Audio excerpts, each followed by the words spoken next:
Welcome to the Zero Academy by Lakhan sir. In today's lecture, we will study to find the values of x and y by the algebraic method.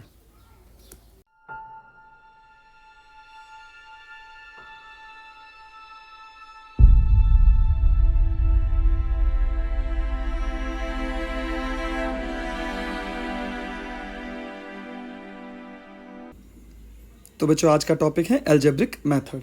देखिए इससे previously आपने जो पढ़ा था उसके अंदर था कि आपको x एंड y जो पेयर ऑफ लीनियर इक्वेशन थी इसके सोल्यूशन फाइंड करने के दो तरीके थे। पहला आपने पढ़ा था ग्राफिकल मेथड एंड सेकंड जो आपको पढ़ना है दैट इज अलजेब्रिक मेथड। ठीक है, ये दूसरा मेथड आपको पढ़ना था। तो ग्राफिकल मेथड आप अच्छे से पढ़ चुके हैं जिसमें आपको ग्राफ बनाना था और ग्राफ बनाने के साथ साथ आपको x और y की वैल्यूज़ फाइंड करनी थी। इजी था, कोई प्रॉब्लम नहीं थी। तो उसके बाद में हमें आज जो पढ़ना है दैट इज़ अलजेब्रिक मेथड। ठीक है ना, क्या पढ़ना है? Algebraic method.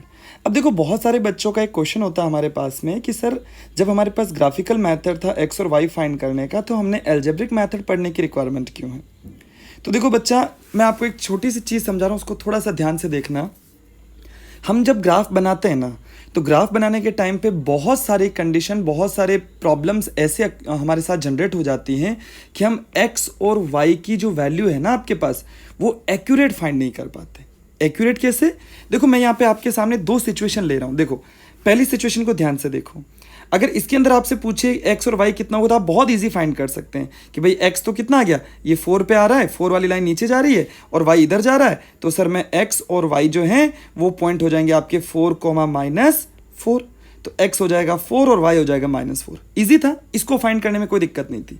लेकिन हम बहुत सारी कंडीशन में ऐसा होता है कि हम इनके कोऑर्डिनेट्स को प्रॉपर रीड आउट नहीं कर पाते। रीड आउट कैसे? जैसे अगर मैं इस सेकंड केस के लिए आपसे पूछूं कि x और y के आंसर बताइए, देखो हो सकता है आप फाइंड कर भी लें लेकिन फिर भी ध्यान से देखो ना, ये तो इजीली फाइंड हो गया। अब देखो यहाँ पे 4 के बाद में ये 5 हैं तो कितने पॉइंट्स जा रहे होंगे यहाँ पे 1 2 3 ऐसे करके। हो सकता है वो 4.5 से लाइन ऊपर जा रही हो सकता है 4.6 जा रही हो। अच्छा अगर मान लो 4.54 आ गया तो क्या करोगे आप? आ गया नहीं आया प्रॉब्लम यहाँ पे समझ में? तो x की वैल्यू इस टाइप में आ गई तो आपको रीड आउट यानी कि आप ग्राफ की जो वैल्यू होगी ना बेटा उसको रीड करने में प्रॉब्लम आती है। ना तो हम x की वैल्यू को ढंग से रीड कर पा रहे हैं और ना हम y की वैल्यू को रीड कर पा रहे हैं। तो अब यहाँ पर x और y फाइंड करना हमारे लिए थोड़ा मुश्किल हो जाता है। ठीक है, समझ में आ गया होगा हमें अलजेब्रिक मेथड क्यों पढ़ते हैं। अब ये इस मेथड को थोड़ा ध्यान से देखना क्योंकि इसके ऊपर वर्ड प्रॉब्लम के ऊपर बेस्ड जो क्वेश्चंस हैं एग्जामिनेशन में भी बहुत सारे मिलते हैं और ये बहुत ईजी मेथड भी होता है आपके लिए। तो देखिए, तो बच्चों आज का जो मेथड है दैट इज अलजेब्रिक मेथड। हमें क्या करना है? पेयर ऑफ लीनियर इक्वेशंस जो हैं आपकी उन्हें सोल्व करना है और x एंड y के आंसर निकालने हैं, लेकिन मेथड यूज करेंगे हम algebraic method. Algebraic method has been categorized into 3 parts. इन अलजेब्रिक मेथड को हमने 3 पार्ट में कैटेगराइज किया है। ठीक है, पहला हम बोलेंगे सब्स्टिट्यूशन मेथड, दूसरा हो जाएगा एलिमिनेशन मेथड और तीसरा हो जाएगा आपके पास क्रॉस मल्टीप्लिकेशन मेथड। समझ में आया ना? 3 मेथड है हमारे पास। इस अलजेब्रिक मेथड से हम लोग इन 3 मेथड के थ्रू आंसर निकालेंगे। ठीक है, अच्छा एक चीज और ध्यान रखना, इस सब्स्टिट्यूशन मेथड को एक नाम और बोलते हैं हम लोग, वो बोलते हैं एलिमिनेशन बाय सब्स्टिट्यूशन। इस नाम से भी हम लोग इस मेथड को जानते हैं, एलिमिनेशन बाय सब्स्टिट्यूशन। मैं मतलब समझाऊंगा कि कैसे हम सब्स्टिट्यूट करते हैं वैल्यू को। एक एलिमिनेशन मेथड जो है ना इसका भी एक जनरल नाम और होता है आपके पास जिसको हम बोलते हैं elimination by equating the coefficient. हम क्या करेंगे? एलिमिनेशन मेथड अप्लाई करेंगे इसमें हम क्या करेंगे? एक जो कोफिशिएंट होंगे ना, आपको पता ना कोफिशिएंट क्या होता है? जैसे x और y के जो आगे वाली वैल्यू होती है ना, ऐसे जो ये न्यूमेरिकल वैल्यू जैसे 2x है तो 2 क्या हो गया आपका? कोफिशिएंट हो गया।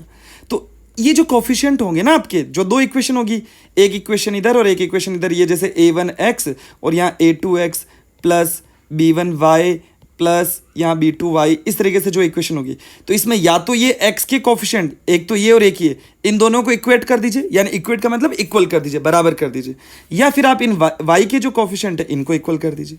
तो इनको इक्वल करके आपका x और y का आंसर निकल जाएगा। ठीक है, उसके बाद तीसरा मेथड आपका आता है क्रॉस मल्टीप्लिकेशन। इसको सिंपल हम क्रॉस मल्टीप्लिकेशन ही बोलते हैं। क्लियर, समझ में आ गया? इन 3 मेथड की हेल्प से हम लोगों को x और y की वैल्यूज निकालनी है। एक पॉइंट और आप याद कर लेना कि x और y के जब आप आंसर निकालोगे ना, मान लो कि कोई इक्वेशन आपके सामने दे रखी है, उसमें x की वैल्यू 5 आ गई और y की वैल्यू आपकी 15 आ गई, मान लो, तो याद रखना उसी इक्वेशन को अगर आप सब्स्टिट्यूशन से करो, एलिमिनेशन से करो, क्रॉस मल्टीप्लिकेशन से करो या ग्राफिकल मेथड से करो, हर एक कंडीशन में आपका x और y जो है यही आंसर होगा। मतलब आंसर में कोई वेरिएशन नहीं होगा, आप चाहे कोई भी मेथड अप्लाई कीजिए। पहला मेन पॉइंट आपको समझ में आ गया होगा। अब हम क्या करेंगे, यहां पर जो ये 3 मेथड है ना, हम इनकी कोई स्टेप्स वगैरह नहीं लिखेंगे कि भाई हाँ स्टेप्स लिखना है और ये करना है, नहीं नहीं नहीं, ऐसा नहीं करेंगे। हम क्या करेंगे, ये जो इक्वेशंस होगी हम क्या करेंगे, एक एग्जाम्पल लेंगे, ठीक है ना, एग्जाम्पल लेंगे और एक एग्जाम्पल को सॉल्व करते हुए हम लोग इन तीनों मेथड को सीखेंगे, ठीक है। एक एग्जाम्पल मैं सॉल्व करूंगा और एक क्वेश्चन मैं आपको खुद दूंगा जिसको आप आराम से सॉल्व करना, उसके आंसर मैं लास्ट में बता दूंगा आपको उस क्वेश्चन के, तो आप वीडियो को पॉज करके उन क्वेश्चन को सॉल्व करोगे और उसके बाद अपने आंसर को वेरीफाई करोगे। फिर कोई प्रॉब्लम आए तो मुझे कॉमेंट बॉक्स में जरूर बताएं, ठीक है। चलिए सबसे पहला मेथड स्टार्ट करते हैं हम, सब्स्टिट्यूशन मेथड। ओके बच्चों, तो ये रहा आपके सामने एक क्वेश्चन सबसे पहले, और इस क्वेश्चन को हम सॉल्व करेंगे सब्स्टिट्यूशन मेथड। किससे सॉल्व करेंगे, सब्स्टिट्यूशन। ध्यान से देखना, आपके पास 2 इक्वेशन दे रखी है, this is equation number first and this is equation number second. ये 2 इक्वेशन आपको दे रखी है, क्लियर, कोई प्रॉब्लम ही नहीं है। अब सब्स्टिट्यूशन का मतलब क्या होता है, इस मेथड में हम करते क्या है, देखो ध्यान से देखना एक बार, है ना। आपको क्या करना है, किसी भी एक इक्वेशन को उठाइए, ये 2 इक्वेशन है ना, उसमें से किसी एक को लीजिए और उसको एक्सप्रेस कर दीजिए x in term of y या y in term of x में एक्सप्रेस कीजिए, जैसे अपन ग्राफ में करते थे ना, उसी तरीके से। कैसे, देखो ध्यान से, जैसे मैं लिख रहा हूं फ्रॉम इक्वेशन फर्स्ट को ले रहा हूं मैं, ठीक है ना। करना क्या है, स्टेप बाय स्टेप देखते रहना ध्यान से। इक्वेशन फर्स्ट में लिया और मैंने कहा कि भाई 3x minus y is equals to जो 40 है, मैं इसको ऐसा लिख सकता हूं 3x is equals to 40 plus y, तो x इक्वल टू हो जाएगा 40 प्लस वाई अपॉन 3। मतलब मैंने क्या कर दिया इसमें, इस फर्स्ट इक्वेशन को सॉल्व करके x की वैल्यू को ले लिया इन टर्म ऑफ y। आगे समझ में, वी कैन से x जो है यहां पे इन टर्म ऑफ y में रिप्रेजेंट कर दिया। आगे नहीं आया समझ में? बहुत सारे बच्चे जो मुझे बोलते हैं कि सर अगर हम लोग इस इक्वेशन जो आपने फर्स्ट करी है इसको मैं अगर दूसरे तरीके से सॉल्व करूं, एग्जाम्पल के लिए कि मैं तो सर ये जो 3x minus y is equals to आपने 40 लिया है ना, मैं तो y को ऐसे करके 40 को इधर कर दूं, मतलब y is equals to 3x minus 40 लिख दूं, यानी कि y in term of x ऐसा कर दूं, तो क्या फर्क पड़ेगा। तो याद रखें बच्चे, इससे कोई फर्क नहीं पड़ता आप x in term of y में क्वेश्चन करें या y in term of x में करें, यह आपकी चॉइस है, आप कैसे भी करें, लेकिन करने का प्रोसीजर ध्यान में रखें कि करना क्या है। जैसे अभी मैं इस मेथड को नहीं कर रहा हूं, आप इसको सॉल्व करें खुद से, आप इससे आंसर निकालें और मैं x से आंसर निकाल रहा हूं, ठीक है ना। तो क्या किया मैंने, याद रखना अच्छे से, पहला कि इक्वेशन फर्स्ट से x को इस तरीके से लिख दीजिए या चाहे तो y को भी लिख दीजिए। हाँ, ऐसा ये भी कोई जरूरी नहीं कि फर्स्ट से ही करें, आप सेकंड से भी वैल्यू निकाल के फर्स्ट में रख सकते हैं। हमें अल्टीमेटली करना क्या है, किसी एक इक्वेशन को चेंज करके दूसरी इक्वेशन में वैल्यूज पुट करनी, बस यही सब्स्टिट्यूशन है। अब जैसे फर्स्ट से सोल्व करके मैंने x निकाल दिया, अब क्या करूंगा, put x in equation second, equation number second में पुट करना है आपको, ठीक है ना। x की वैल्यू को सेकेंड में रख दीजिए, तो यहां हो जाएगा 2 और x की वैल्यू रखिए, ये हो जाएगा 40 plus y upon 3 minus y is equals to 25। आगे नहीं आया समझ में आपको, इस तरीके से करना, मतलब हमने क्या कर दिया, x को सब्स्टिट्यूट कर दिया इक्वेशन सेकेंड में। बहुत सारे बच्चे इक्वेशन सेकंड से करके भी फर्स्ट में रखते हैं, तो आप बिल्कुल रखिए, बिल्कुल वो भी सही है। आप किसी भी तरीके से कीजिए, बस किसी एक वैल्यू को सब्स्टिट्यूट करते हैं, चाहे x को कीजिए चाहे y को कीजिए, इक्वेशन फर्स्ट से कीजिए या सेकंड से कीजिए। लेकिन ये याद रखना है कि फर्स्ट से अगर आपने वैल्यू निकाली है तो वो सेकेंड इक्वेशन में ही रखनी है, और अगर सेकेंड से निकाली है तो फर्स्ट में रखनी है। ऐसा नहीं फर्स्ट से निकाल के फर्स्ट में रख दिया फिर आंसर नहीं आएंगे, ये ध्यान रखेंगे हम लोग। अब देखो यहां पे हो जाएगा, अब क्या करना, अब तो सिंपल है, तो ये हो जाएगा 80 plus 2y upon 3 is equals to 25 plus y। Cross multiply कर देते हैं, 80 plus 2y is equals to 75 plus ये हो जाएगा 3y। तो अब क्या करना है, सिंपल, इस 2y को इधर भेज दीजिए, 75 को इधर भेज दीजिए, तो ये हो जाएगा 80 माइनस 75 इज इक्वल्स टू ये हो जाएगा 3y माइनस 2y, तो ये वैल्यू तो बन जाएगी आपकी 5 और ये वैल्यू बन जाएगी आपकी y। तो y का आंसर कितना आ गया? 5 आ गया होगा समझ में। अब और भी आसान हो गया। कैसे?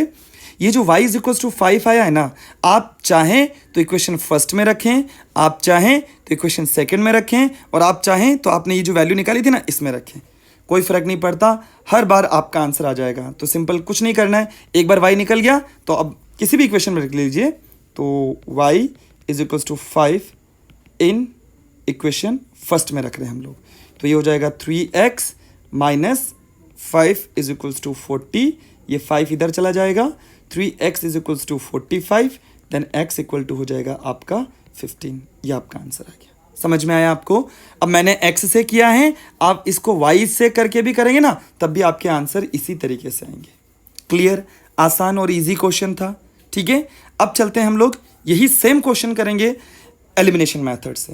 हाँ, चलते चलते मैं आपके लिए क्वेश्चन लिख देता हूँ, उस क्वेश्चन को आप ज़रूर सोल्व करें। क्वेश्चन आपके सामने है 4x plus 3y is equals to 24 and 3y minus 2x is equals to 6। ये रहा क्वेश्चन आपके सामने। ठीक है, इसको करना किससे है? सब्स्टिट्यूशन मेथड से करना है और आपके आंसर निकालने हैं। फाइनल में आंसर यहाँ पे लिख देता हूँ, आप वीडियो को पॉज करके पहले इसको सॉल्व करें, फिर अपने आंसर को मैच कीजिए। आई थिंक सो आप लोगों ने कर लिया होगा बच्चा। ठीक है, अब चलते हैं एलिमिनेशन मेथड की तरफ। तो देखिए, हाँ तो बच्चों ये रहा क्वेश्चन, सेम क्वेश्चन हमने लिया है अभी, इसमें कोई चेंजेस हम नहीं कर रहे हैं, सिर्फ हम मैथडोलॉजी सीख रहे हैं, तो ध्यान से देखेंगे हम लोग। अब इसको करते हैं, इसी क्वेश्चन को एलिमिनेशन मेथड से करते हैं। ध्यान से देखेंगे प्रोसीजर एलिमिनेशन मेथड से क्वेश्चन किस तरीके से किया जाता है। सबसे पहले यहाँ मैं लिख देता हूँ दैट इज एलिमिनेशन मैथड। ठीक है, this is equation number first and this is equation number second. Okay, अब क्या करना है? आपको कोफिशिएंट को इक्वल करना है। अब कोफिशिएंट कौन से? आप चाहें तो x के कोफिशिएंट को इक्वल कीजिए और चाहें तो y के कोफिशिएंट को इक्वल कीजिए। ये याद रखना है, मैं कोफिशिएंट को इक्वल करके फिर इसे सोल्व करना है। अब देखो, यहाँ y के कोफिशिएंट तो इक्वल है ही है, तो कोई प्रॉब्लम ही नहीं है, तो आप चाहें तो इसको डायरेक्ट सोल्व कर सकते हैं, लेकिन सीखने के पर्पज से मैं अभी आपको जेन्युइन सिखा रहा हूँ, इसलिए मैं क्या करूँगा, एक बार x के कोफिशिएंट को इक्वल कर रहा हूँ। और इक्वल करने का सबसे ईजी तरीका, पहला तो ये याद रखना है कि आपको किसी ऐसे नंबर से इक्वेशन फर्स्ट को ऐसे नंबर से मल्टीप्लाई करना है और इक्वेशन सेकंड को ऐसे किसी नंबर से मल्टीप्लाई करना है जिससे आप जिस कोफिशिएंट को इक्वल करना चाहते हैं ना वो कोफिशिएंट इक्वल हो जाए। जैसे यहाँ पर मैं अभी फोकस करूंगा x के कोफिशिएंट को इक्वल करना, y के तो इक्वल हैं, मैं इसको उस तरीके से सोल्व नहीं करके मैं x के कोफिशिएंट को इक्वल रख के फिर इसे सोल्व करूंगा। ठीक है, देखो सबसे ईजी प्रोसीजर होता है यहाँ पे, इक्वेशन फर्स्ट जो है आपकी, अब x के कोफिशिएंट को इक्वल करना है ना, तो इक्वेशन फर्स्ट को मल्टीप्लाई कर दीजिए 2 से, जो भी x का कोफिशिएंट है ना सेकंड वाला उसको मल्टीप्लाई कर दीजिए, और इक्वेशन नंबर सेकंड जो है सेकंड वाली ये वाली इसको मल्टीप्लाई कर दीजिए जो इस वाले x का कोफिशिएंट है दैट इज 3। आ गया समझ में? क्या करना है? इक्वेशन फर्स्ट, क्योंकि जिसके भी कोफिशिएंट को आपको इक्वल करना है, अगर x के करना है तो x के जो आगे वाला कोफिशिएंट है उसको फर्स्ट से और सेकंड के अंदर फर्स्ट वाले का कोफिशिएंट को मल्टीप्लाई कर देते हैं। आ गया? और अगर y को करना होता तो y के इसी तरीके से y वाले को भी करते हैं। तो इक्वेशन फर्स्ट को 2 से मल्टीप्लाई करेंगे तो ये हो जाएगा 6x minus 2y is equals to 80। ये हो जाएगी इक्वेशन नंबर आपकी 3 and 6x minus 3y is equals to हो जाएगा 75। ये हो जाएगी इक्वेशन नंबर आपकी 4। आ गया समझ में? इसको हमने क्या किया, 2 से मल्टीप्लाई और इसको 3 से मल्टीप्लाई किया। क्लियर? अब क्या करना है? अब बहुत इजी है, एक चीज़ मैं लिख रहा हूँ यहाँ पे ध्यान से देखना, आप नोट डाल के लिख लीजिए। तो नोट देखें यहाँ पे ध्यान से, if coefficient are same, coefficient क्या है? सेम है, ठीक है ना, लेकिन इसके साथ में साइन आर सेम। अगर साइन भी सेम है, कोफिशिएंट तो सेम होना ही चाहिए, ये तो कंडीशन होती है इसके एलिमिनेशन की। अगर साइन सेम है उनके, मतलब जैसे यहां देखो इसके आगे क्या है प्लस और इसके आगे भी क्या है प्लस, आप डायरेक्टली इसको भी सोल्व कर सकते थे। तो यहां कोफिशिएंट सेम है ना, तो इसके आगे माइनस और इसके आगे माइनस। तो अगर आपके साइन सेम होते हैं तो क्या करते हैं, इक्वेशन फर्स्ट में से माइनस कर देंगे इक्वेशन नंबर सेकेंड को, विच मीन्स दोनों इक्वेशन को सब्ट्रैक्ट करना है। क्या करना है? सब्ट्रैक्ट करना है। ठीक है, सेकेंड पॉइंट याद रखें आप, if signs are different. Sign अगर डिफरेंट है तो क्या करना है आपको, सिंपल इक्वेशन फर्स्ट और इक्वेशन नंबर सेकंड को क्या कर दीजिए, ऐड कर दीजिए। ये लॉजिक आपको ध्यान में रखना है। जैसे एग्जांपल के लिए अगर ये 3x minus y is equals to 40 and 2x plus y is equals to 25 होता, मान लो ऐसा होता ये क्वेश्चन, तो मैं डायरेक्ट ही कर सकता था। देखो हमें क्या करना है, x और y में से किसी एक के कोफिशिएंट को सेम रखना है। तो यहाँ x की कोफिशिएंट तो सेम नहीं है लेकिन y के सेम है, तो ठीक है, अगर y के सेम है तो हमने कहा भाई कोफिशिएंट सेम हो गए। अब देखो साइन देखो, तो साइन सेम है क्या, बोले नहीं नहीं साइन तो डिफरेंट है, तो दोनों इक्वेशन को ऐड कर देंगे। ऐड करेंगे तो यहाँ क्या हो जाएगा 5x, ये ऐड करते ही कैंसिल हो जाएगा और यहाँ हो जाएगा आपका 65। तो x इक्वल टू क्या बनेगा 65/5। इसको सॉल्व करके आपका आंसर आ जाएगा। क्लियर, समझ में आ गया होगा आपको। लेकिन हमारे पास तो ऐसी सिचुएशन है नहीं, हम इसको किस तरीके से करेंगे, हमने x की वैल्यूज जो हैं आपकी कोफिशिएंट जो है x का उसको सेम कर दिया। अब आपको क्या करना है, यहाँ पे ध्यान रखना, इक्वेशन फर्स्ट में से सेकंड को क्या करना है, माइनस करना है। फर्स्ट में से सेकंड का मतलब जो भी आपका, जैसे भी 3 है ना, 3 और 4 दोनों को माइनस करना है। माइनस करने का मतलब क्या हो जाएगा, यहाँ पे साइन चेंज हो जाता है, नीचे वाले इक्वेशन का साइन चेंज हो जाएगा। तो यहाँ प्लस है तो ये माइनस हो जाएगा, यहाँ माइनस है तो ये प्लस हो जाएगा, और यहाँ प्लस है तो ये माइनस हो जाएगा। समझ में आया। तो अब इसके बाद अब यहाँ जो ये 6x है ना, ये वाला, इसके आगे वाले साइन को माइनस कंसिडर करेंगे। 3y के आगे जो साइन है ये नेगेटिव, इससे कोई मतलब नहीं, अब इसको आप भूल जाइए, अब प्लस काम आ जाएगा। और ये 75 के भी यहाँ माइनस काम आ जाएगा। तो अब क्वेश्चन क्या हो जाएगा, देखो 6x में से 6x गया तो कैंसिल हो जाएगा, यहाँ माइनस के 2y, यहाँ प्लस के 3y, तो क्या बनेगा, केवल y बनेगा। और 80 में से 75 गया तो कितना बचेगा, 5 बचेगा। आ गया नहीं आ गया आपका y इज इक्वल टू 5। और अभी सब्स्टिट्यूशन में भी आपका यही आंसर आया था, है ना इजी क्वेश्चन। अब कुछ नहीं करना है, अब तो बहुत इजी हो गया। अब क्या करना है, अब किसी भी इक्वेशन 1 में 2 में 3 में या 4 में से, चारों में से किसी भी एक जगह पे y को 5 रख दीजिए। तो मैं वही कर रहा हूँ, इक्वेशन 1 में y इज इक्वल्स टू 5 रख रहा हूँ। तो ये हो जाएगा 3x minus 5 is equals to 40, ये इधर चला जाएगा, तो 3x इज इक्वल्स टू 45, तो x इज इक्वल्स टू 15 आ जाएगा। है ना इजी क्वेश्चन आपका। तो ये इस तरीके से आप एलिमिनेशन मेथड को सोल्व करते हैं, बहुत इजी है। आप आराम से 1 से 2 क्वेश्चन करोगे। अभी जो प्रीवियस मैंने एक क्वेश्चन दिया था ना, उस सेम क्वेश्चन को आप लोग इस एलिमिनेशन मेथड से भी करना। नंबर ऑफ क्वेश्चन जितने ज्यादा करोगे उतना ही आप इन क्वेश्चन को अच्छे से सीख पाओगे। हाँ, इसके साथ में एक चीज मैं आपको और बता रहा हूँ, ध्यान से देखना। बहुत सारे बच्चों का एक क्वेश्चन होता है मेरे पास में कि सर ये जो हमारा x इक्वल टू 15 आया और y इक्वल टू 5 आया, क्या ये आंसर सही है क्या हमारा। तो देखो आंसर का वेरिफिकेशन जब किया जाता है ना, तो बहुत इजी मेथड है उसका। क्या करना है, आप x और y की जो वैल्यू आए ना, जो भी आपकी वैल्यू है, उन दोनों वैल्यू को ये इन दोनों इक्वेशन में से किसी भी एक में रख दीजिए। जैसे मैं कर रहा हूं फ्रॉम इक्वेशन फर्स्ट, आप सेकंड में रख के भी चेक कर लीजिए। क्या करना है, x इज इक्वल्स टू 15 रखो और y इज इक्वल्स टू 5 रखो। तो सबसे पहले LHS लीजिए, तो ये हो जाएगा 3 और x की जगह पे 15 और यहाँ माइनस और y की जगह पे 5 रखो। क्या ये वैल्यू, इसको सॉल्व करने पर ये वैल्यू RHS के इक्वल हो रही है क्या, बिल्कुल हो रही है। 15 इंटू 3 कितना हो जाएगा 45 माइनस 5, तो इसको सॉल्व करने पर क्या बन जाएगा 40 बन जाएगा, जो कि RHS के इक्वल है। तो हम बोल सकते हैं हाँ ये वैल्यू जो आई है ना आपकी x और y की, ये हमारी बिल्कुल सही है। सेम ऐसा ही प्रोसेस आप सब्स्टिट्यूशन में भी कर सकते हैं। जब भी ये जितने भी क्वेश्चन होते हैं बहुत आसान है, इनमें क्या करना है, x और y की जो भी वैल्यू आएगी, जो भी वैल्यू x और y की आएगी, उनको उस इक्वेशन में रख के उसका वेरिफिकेशन आप कर सकते हैं। आ गया होगा आपको समझ में, ठीक है। अब चलते हैं final method, cross multiplication method. देखिए तो बच्चों अगला थर्ड मेथड जो आपका आता है ना अलजेब्रिक के अंदर, वो आता है आपका क्रॉस मल्टीप्लिकेशन मेथड। इस मेथड को ना बहुत ध्यान से देखना आप लोग, ठीक है ना, क्योंकि सबसे ज़्यादा गलतियां जो बच्चे करते हैं वो इस मेथड के अंदर करते हैं। इस मेथड के अंदर क्या करूंगा, मैं थोड़ा सा प्रोसीजर जो आपको है वो लिख रहा हूँ और मैं बता रहा हूँ आपको, उस चीज़ को ध्यान में रखना है और उसके बाद आपको जितने भी क्वेश्चन है वो सारे करने हैं। देखो प्रोसीजर क्या है, सबसे पहले तो मैं बात करता हूँ इक्वेशंस की। जैसे जनरल फॉर्म क्या होती है आपकी, a1x plus b1y plus c1 is equals to 0 and a2x plus b2y plus c2 is equals to 0। आ गया समझ में।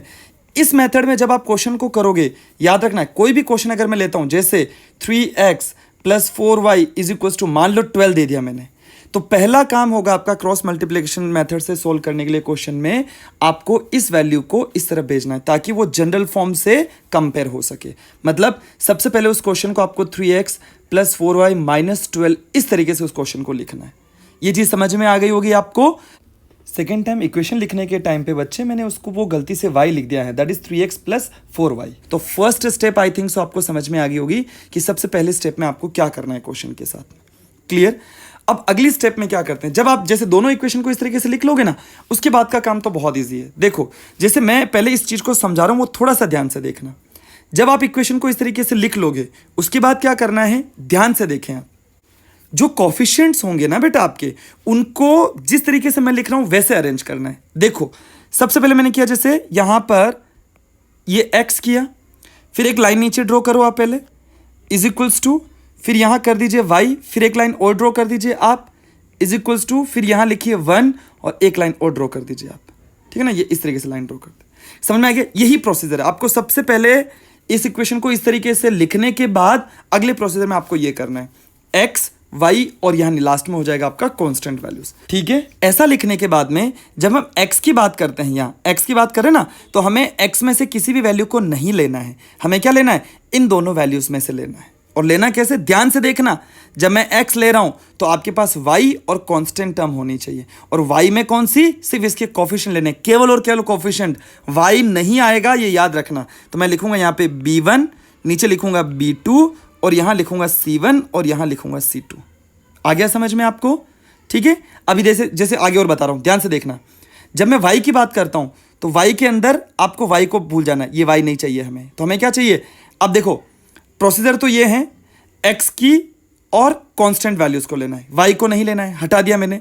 लेकिन लिखने का तरीका सबसे आसान बताता हूं। देखो जहां पर x की ये वैल्यू खत्म होती है ना, उसी से स्टार्ट कर दीजिए y का, यानी कि यहां आ जाएगा c1, c2 आ गया, और बचा हुआ कौन सा अब x में, a1 और a2 आ जाएगा।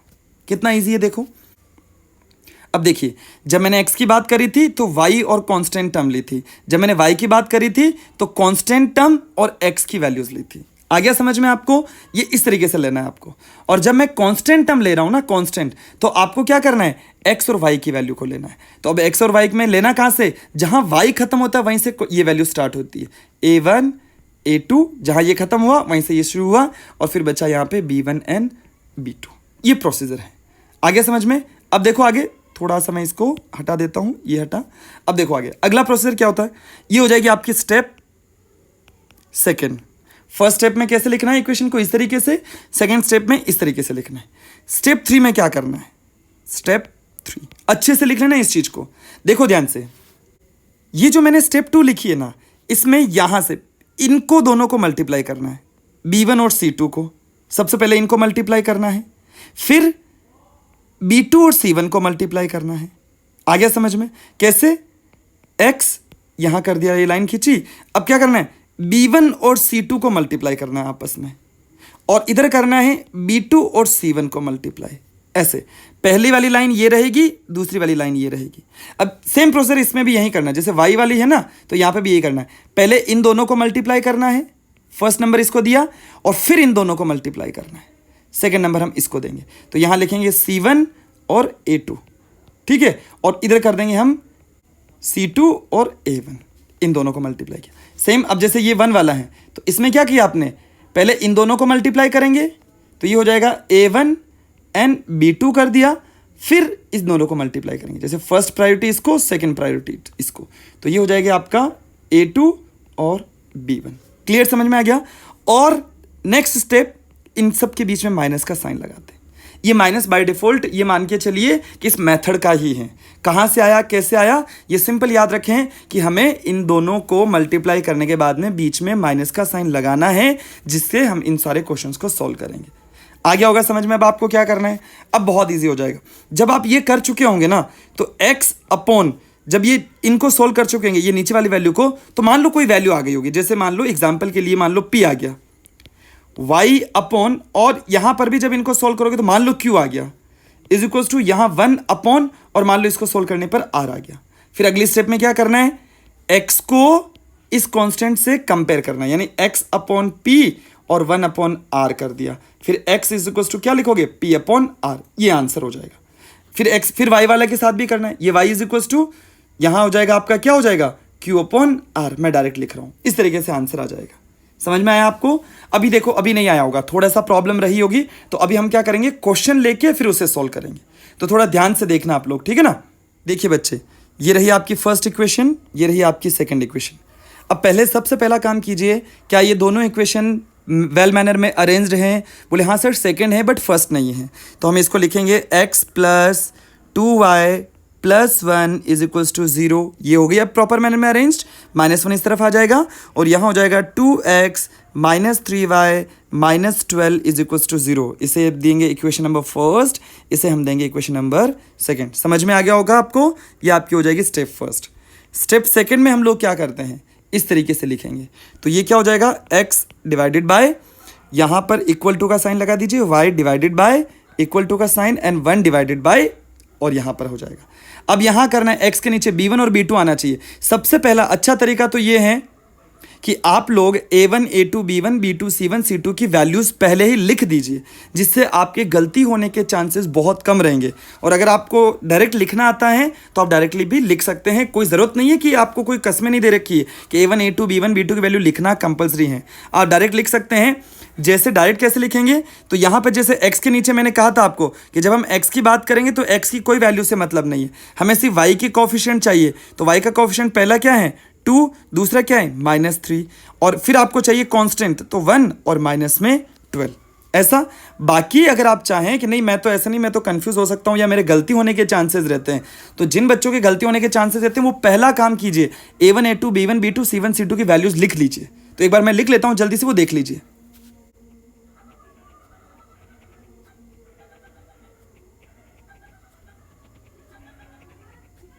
ठीक है बच्चे, मैंने यहाँ पे लिख ली, एक बार आप चेकआउट कर लीजिए और देखिए क्या मैंने वही वैल्यू रखी क्या। देखो b1 क्या है आपका 2 और आपका b2 कितना है -3, तो यह मैंने देखो 2 और -3 इसी तरीके से रखी ना, तो सेम ऐसे ही करना है। अब जल्दी से हम लोग क्या करते हैं, y की वैल्यूज को रखते हैं। तो मैंने आपको प्रीवियसली बताया है कि जहाँ x फिनिश होगा वहीं से y स्टार्ट कर दो। तो ये यहाँ फिनिश हुआ तो यहाँ हो जाएगा 1 और यहाँ हो जाएगा -12। कितना ईजी है। अब क्या करना है, अगली वैल्यू में क्या करना है, देखो यहाँ पे इस तरफ देखो a1 a2 को लिखो, a1 a2 क्या होता है आपका x की कोफिशिएंट, तो a1 a2 1 and 2, तो यहाँ जाएगा 1 और ये हो जाएगा 2। कितना इजी है।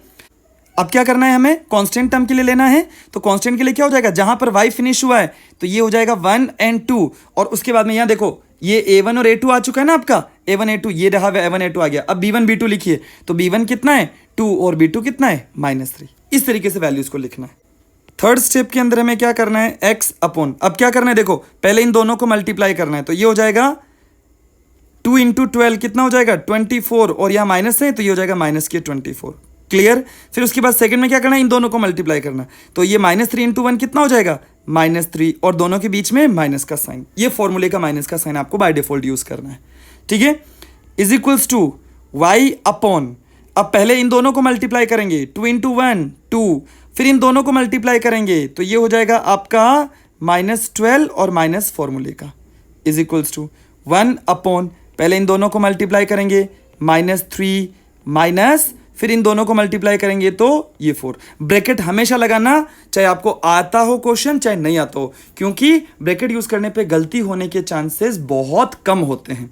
यहाँ पर एक प्लस माइनस की भी मिस्टेक हो गई ना बेटा इस क्वेश्चन में, तो एंटायर क्वेश्चन गलत हो जाएगा, तो इसलिए थोड़ा सा ध्यान रखना। अब क्या करना है देखो, x अपॉन ये हो जाएगा -24 प्लस के 3, माइनस माइनस क्या हो जाएगा प्लस हो जाएगा, is equals to y upon 2 और माइनस माइनस प्लस हो जाएगा +12 हो जाएगा, इज इक्वल्स टू 1 अपॉन, और यहाँ हो जाएगा -3 एंड माइनस में 4।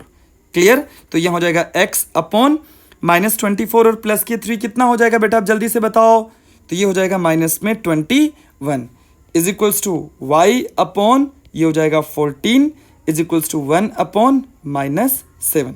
समझ में आया, ये आपकी वैल्यूज फाइनल यहाँ तक सॉल्व हो गई। अब अगला क्या करना है देखो, यहाँ पर जब हमें क्या निकालना है, x और y की वैल्यू निकालनी, तो प्रीवियस स्लाइड में मैंने आपको बताया था एक बार लिखना है x अपॉन -21 जो है ना, इसको कांस्टेंट से कंपेयर करना है 1 अपॉन -7 से, और दूसरे वाले में करना है y upon 14 is equals to 1 upon -7। आ गया समझ में। यहाँ मैं एक लाइन ड्रॉ कर देता हूँ ऐसे। अब देखो x इज इक्वल्स टू, तो यहाँ हो जाएगा इस वैल्यू को उस तरफ भेज दीजिए, तो -21 अपॉन -7, माइनस से माइनस चला जाएगा और ये 3 से ये डिडक्ट हो जाएगा, सॉरी 7 से डिडक्ट हो जाएगा, तो ये 3 टाइम चला जाएगा, तो x इक्वल टू हो जाएगा 3। ये x की वैल्यू आ गई आपकी। और यहाँ पर आपको क्या करना है, y इज इक्वल्स टू 14 इससे मल्टीप्लाई हो जाएगा, 14 अपॉन -7, 7 से ये कटेगा 2 टाइम और माइनस तो है ही है, तो y इज इक्वल टू हो जाएगा -2। ये इसका आंसर हो जाएगा y का। क्लियर, समझ में आ गया। फिर भी अगर आपको कोई दिक्कत हो कि नहीं अभी मुझे प्रॉपर समझ में नहीं आया, मुझे तो इस क्वेश्चन को और अच्छे से करना है, तो मैं आपके लिए क्या कर रहा हूं, ध्यान से देखना।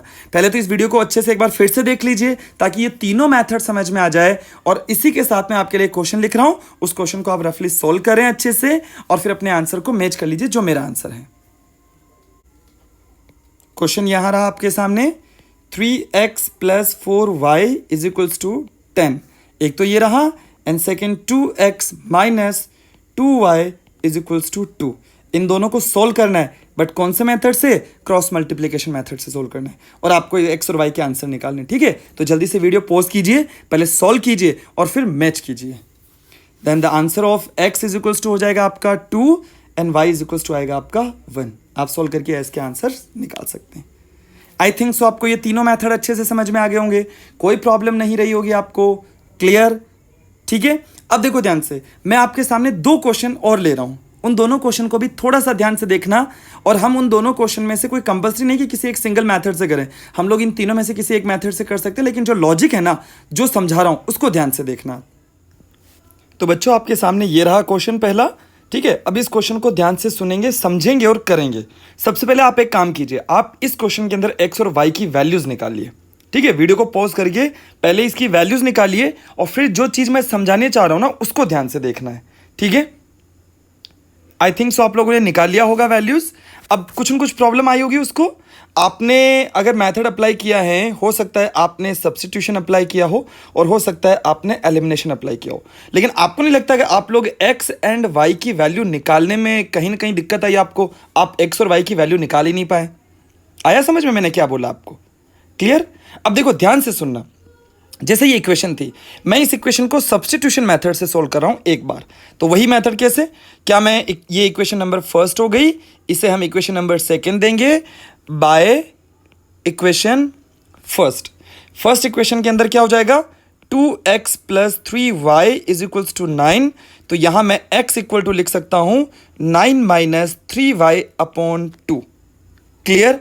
अब मैं इसे कर रहा हूं, put this value in equation second में इस वैल्यू को रखेंगे हम लोग, तो 4 और यहां हो जाएगा 9 - 3y/2 + 6y = 18। समझ में आ गया आपको? यहां 2 से ये 4 कैंसिल हो जाएगा, तो यहां बचेगा 2। अब 2 को 9 से मल्टीप्लाई करेंगे तो 18, 2 को 3 से मल्टीप्लाई करेंगे तो -6y, यहां हो जाएगा +6y = 18। अब ये 6y पॉजिटिव और ये नेगेटिव दोनों कैंसिल हो गया, तो ये आ जाएगा 18 = 18। आया समझ में आपको मैंने क्या बताया? अब यही चीज आपके भी आ रही होगी अगर आपने सब्स्टिट्यूशन मेथड से किया होगा तो। क्लियर है ना, समझ में आया ना आपको? अच्छा, आप में से मान लो किसी बच्चे ने ऐसे किया हो कि नहीं मैं तो एलिमिनेशन से करूंगा, ठीक है ना, एलिमिनेशन से किया हो, तो वो क्या किया होगा, इक्वेशन जो 1 है उसको मल्टीप्लाई कर दिया होगा उसने 2 से, ताकि x के कोफिशिएंट को हम क्या कर सकें, इक्वल कर सकें। तो अब यहां प्रॉब्लम क्या है आपके सामने, देखो अगर आपने इक्वेशन 1 को 2 से मल्टीप्लाई कर दिया तो इक्वेशन क्या बन जाएगी, 4x + 6y = 9, ये 18 हो जाएगा, और नीचे है 4x + 6y = 18 था। अब क्या करना है आपको, माइनस करोगे क्योंकि x के कोफिशिएंट सेम कर दिए, माइनस माइनस और माइनस कट गया, ये भी कट जाएगा और ये भी कट गया, तो 0 = 0 बन गया। आया समझ में क्या बोला मैंने अभी आपको? क्लियर हो गया आपको? अब देखो यहां प्रॉब्लम जो जनरेट हुई ना आपकी, यहां जैसे ये 18 = 18 है, अब आप चाहो ना इसको, जैसे इस 18 को इधर भेजो तो ये हो जाएगा 0 = 18 - 18, तो यहां क्या हो जाएगा, 0 = 0 हो जाएगा। ये चीज क्लियर हुई आपको? यानी कि इस क्वेश्चन में आप x एंड y दोनों ही नहीं फाइंड कर पाए, तो क्या ऐसा भी पॉसिबल है कि x और y के कभी आंसर नहीं आएंगे? तो ध्यान से देखना, इससे पहले जो आपने क्वेश्चन किया था ना, अगर उस क्वेश्चन को ध्यान से देखते तो उसके अंदर x एंड y के आंसर थे और वो एक ही आए थे, हमने बोला वो यूनिक सोल्यूशन थे। क्या थे आपके? Unique solution. अब इक्वेशन फर्स्ट और सेकंड को देखो, आपने फर्स्ट को 2 से मल्टीप्लाई किया ना, तो ये फर्स्ट और सेकंड दोनों इक्वेशन एक जैसी होगी, देख लो दोनों में कोई फर्क ही नहीं बचा। और आपको अच्छे से पता है कि इफ a1/a2 = b1/b2 और = c1/c2 हो, और यहाँ a1 इस इक्वेशन, इन दोनों इक्वेशन से देखो आप, a1/a2 क्या हो जाएगा 2/4, b1/b2 3/6, और लास्ट क्या हो जाएगा आपका -9/-18। मैंने सी वाली जो ये टर्म है ना, इनको इधर भेज के सीधा लिख दिया है। इक्वल टू का साइन लगा दो चाहो तो ये हो जाएगा देखो 1/2, ये भी 1/2 हो गया, माइनस से माइनस, और ये हो जाएगा 1/2। यानी क्या ये कंडीशन को सेटिस्फाई कर रहा है, दैट इज 1/2। और ये तभी पॉसिबल है जब इन्फिनाइट मेनी सोल्यूशन हो। आ गया समझ में? अब यहां तो मैं बोल रहा हूं इन्फिनाइट मेनी सोल्यूशन, और यहां तो कोई आंसर ही निकल रहा, देखो यहां पे। तो ऐसे जब याद रखना, इसका जो ग्राफ आपने बनाया था ना, कोइंसाइड लाइन थी, दोनों लाइनें कोइंसाइड थी, तो ऐसे जब क्वेश्चन को आप करते हो तो आपके एक्स एंड वाई के कभी आंसर नहीं आते हैं, वो अजम्पशन से आपको रखने पड़ते हैं। तो ऐसी कंडीशन में सब्स्टिट्यूशन से करोगे तो ऐसे वैल्यू इक्वल आ जाएगी, और एलिमिनेशन से करोगे तो वो 0 = 0 बन जाएगा। आगे समझ में मैंने क्या समझाया आपको? तो जरूरी नहीं है कि हर बार आपके एक्स और वाई के आंसर निकले ही निकले। क्लियर? अब जैसे एक क्वेश्चन मैं और ले रहा हूं। So the student, this is the next question in front of your screen. अब ध्यान से देखेंगे इस क्वेश्चन को भी। सबसे पहले तो मैं यही कहूंगा कि आप लोगों से कि आप प्लीज वीडियो को पॉज करके इस क्वेश्चन को खुद से सोल्व करें, क्योंकि जितने क्वेश्चन आप सोल्व करोगे ये मेथड बहुत अच्छे से आपको आ जाएगा। हालांकि इसके बाद तो हम एक्सरसाइज लेंगे और उसके अंदर हम सारे मेथड्स को सोल्व करेंगे, लेकिन फिर भी आपसे रिक्वेस्ट है कि आप ज्यादा से ज्यादा आप सोल्व करोगे ना, तो आपके लिए बेनिफिट है, क्योंकि मुझे एग्जाम नहीं देना बेटा, एग्जाम आपको देना है। तो चलिए देखिए, this is the question equation first and this is equation number second. First equation से, फ्रॉम इक्वेशन फर्स्ट, क्या मैं x = 4 - 2y लिख सकता हूं क्या? इन दोनों वैल्यूज को इस तरह भेज दिया जाए। मैं सब्स्टिट्यूशन मेथड अप्लाई कर रहा हूं, ठीक है। अब यहां पर क्या करना है, now put x in equation second. Equation second में मैं x की वैल्यू को रख रहा हूं। जल्दी से देखिए, 2 तो है ही है। अब यहां x की जगह रखूंगा 4 - 2y, प्लस में 4y - 12 = 0। तो यहां इससे मल्टीप्लाई हो गई, हो जाएगा 8 - 4y प्लस में 4y - 12 = 0। ये दोनों कैंसिल हो जाएंगे और यहां पर हो जाएगा -4 = 0। अरे ये क्या आ गया? न तो इसमें x आया फिर से और नहीं इसमें y आया। आ गया समझ में? जैसे अगर मैं इसे एलिमिनेशन से करता हूं, अगर आप में से किसी ने एलिमिनेशन से किया हो तो ये हो जाएगा, आप x + 2y = इसको 4 कर दिया, और ये हो जाएगा 2x + 4y = इसको 12 कर दिया जाए। ऐसी कंडीशन में क्या करना है, इस इक्वेशन को मैं 2 से मल्टीप्लाई कर दूं, जिससे ये x के कोफिशिएंट को मैं इक्वल कर रहा हूं। तो यहां क्या हो जाएगा, अब इक्वेशन को मैं वापस रीराइट कर रहा हूं, तो ये हो जाएगा 2x + 4y = 8, और यहां हो जाएगा 2x + 4y = 12 तो था ही। अब दोनों के कोफिशिएंट सेम हैं, तो क्या करना है, माइनस करना है, माइनस माइनस और माइनस कैंसिल कैंसिल, ये 0 बच जाएगा = और यहां बचेगा -4। सब्स्टिट्यूशन या एलिमिनेशन दोनों में से किसी भी मेथड से करो, कोई फर्क नहीं पड़ता। अब देखो, इस क्वेश्चन और इससे पहले जो किया था, दोनों में कोई डिफरेंस था क्या? पहले वाला जो क्वेश्चन था, अगर आपने सब्स्टिट्यूशन से किया तो यहां पर LHS में जो वैल्यू थी, मान लो यहां A था, तो आपका RHS के अंदर भी वो A ही आया था, कोई ना कोई वैल्यू सेम थी। आया नहीं आया समझ में? या फिर मैं इसको बोल सकता हूं कि LHS और RHS दोनों को क्या कर सकते हैं हम, दोनों तरफ 0 0 थे। यहां पर इस क्वेश्चन में 0 के इक्वल कोई ना कोई वैल्यू है, देखो ध्यान से, ये 0 है, इसके इक्वल कोई ना कोई वैल्यू है, दोनों तरफ 0 नहीं है। आ गया समझ में? अब तीनों सिचुएशन हो गई आपकी। पहली सिचुएशन, जब आप x एंड y फाइंड करोगे और इनकी कोई ना कोई वैल्यू निकलेगी, हम उसको बोलते हैं यूनिक सोल्यूशन। यूनिक सोल्यूशन है तो सिस्टम कैसा हो जाएगा, कंसिस्टेंट हो जाएगा, और ग्राफ कैसा बनेगा, इंटरसेक्टिंग लाइन। अगर आपको सब्स्टिट्यूशन मेथड से या एलिमिनेशन से या क्रॉस मल्टीप्लिकेशन से करने के टाइम पर x एंड y दोनों ही कैंसिल हो जाए, दोनों क्या हो जाए आपके, 0 आ जाए, और इसके साथ में LHS और RHS दोनों तरफ भी आपके 0 और 0 रहे, दोनों तरफ, इस कंडीशन में आपके पास होता है इन्फिनिटी मेनी सोल्यूशन। और साथ में आपको पता है ग्राफ कैसा बनेगा आपका, कोइंसाइड लाइन बनेगी, और सिस्टम भी हो जाएगा आपका कंसिस्टेंट सिस्टम हो जाएगा। क्लियर? लेकिन अगर आप x एंड y की वैल्यू निकालने के टाइम पे ये दोनों ही वैल्यू 0 बन जाए, मतलब ये x और y दोनों नहीं रहे, लेकिन LHS जो है is not equal to RHS बने, मतलब कोई एक तो 0 हो जाए लेकिन दूसरी तरफ कोई ना कोई न्यूमेरिकल वैल्यू होनी चाहिए, कंपलसरी है। इस कंडीशन में जो आपका सोल्यूशन होगा ना, इसको हम बोलते हैं नो सोल्यूशन। इस कंडीशन में इसका कोई सोल्यूशन नहीं होगा और जो ग्राफ बनेगा वो पैरेलल लाइन बनेगी आपकी। कैसी बनेगी? पैरेलल। और सिस्टम कैसा हो जाएगा? इनकंसिस्टेंट सिस्टम हो जाएगा। समझ में आ गया होगा आपको? तो आज की इस वीडियो लेक्चर को मैं यहीं ख़त्म करूंगा और अब हम चलते हैं एक्सरसाइज की तरफ।